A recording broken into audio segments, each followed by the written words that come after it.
అందరికీ నమస్తే. Welcome to my channel. ఈరోజు మనం పాలక్ పరాటా ఎలా చేయాలో సింపుల్ ప్రాసెస్లో నేర్చుకుందాము. Let's go. ఫస్ట్ మనం ఇక్కడ పాలకూర ఫ్రెష్గా కట్ చేసుకున్నాము. మిక్సీలో పచ్చిమిర్చి, వెల్లుల్లి, ఆ తర్వాత అల్లం, పాలకూర కడిగేసుకొని మంచిగా మిక్సీ జార్లో యాడ్ చేసుకోవాలి.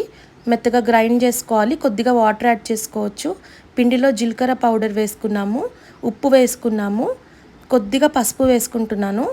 అండ్ ఆఫ్టర్ దాట్ పాలకూర గ్రైండ్ చేసాం కదా, ఆ పేస్ట్ వేసేసుకొని పిండి కలుపుకోవాలి. వాటర్ యాడ్ చేసే అవసరం లేదు. పాలకూరని బాయిల్ చేయొద్దు, పచ్చి పాలకూరనే వాడుకోవాలి. ప్రోటీన్స్ అవన్నీ లాస్ అవ్వకుండా ఉంటుంది. ఐరన్ కూడా లాస్ అవ్వదు బాయిల్ చేయకుండా చేస్తే. బాయిల్ చేస్తే ఆ వాటర్ లోపల ఐరన్ వెళ్ళిపోతుంది. ఇలా మెత్తగా పిండి కలుపుకోవాలి.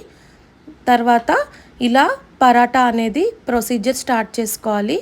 ఫస్ట్ కొద్దిగా పాముకోవాలి. ఆయిల్ అప్లై చేసిన తర్వాత ఇలా 4 సైడ్స్ పరాటాని ఇలా ఫోల్డ్ చేసుకోవాలి. లైట్గానే పిండి అద్దుకోవాలి, ఎక్కువ పిండి అద్దుకోకూడదు. ఎంత అవసరం అంత పిండి అద్దేసుకొని పొడి పిండి ఇలా పాముకోవాలి. మంచి షేప్ ఇచ్చుకోవాలి.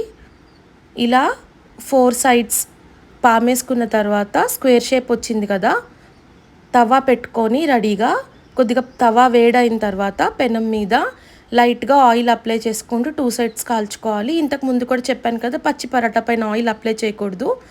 సో పాలకూర అనేది మనం బాయిల్ చేసి కనుక చేసుకుంటే ఐరన్ అనేది మొత్తం పోతుంది. సో పచ్చి పాలకూరనే యూస్ చేయాలి. పచ్చి స్మెల్ రాదు, బికాస్ మనం కాల్చుకుంటున్నాం కాబట్టి. సో ఇది ఫైనల్గా రెడీ అయింది పరాటా. చూడండి ఇక్కడ ఎంత సాఫ్ట్గా వచ్చాయో చూపిస్తాను. లేయర్స్ కూడా వచ్చాయి పాలకూరకి అండ్ మంచి స్మెల్ కూడా వస్తుంది.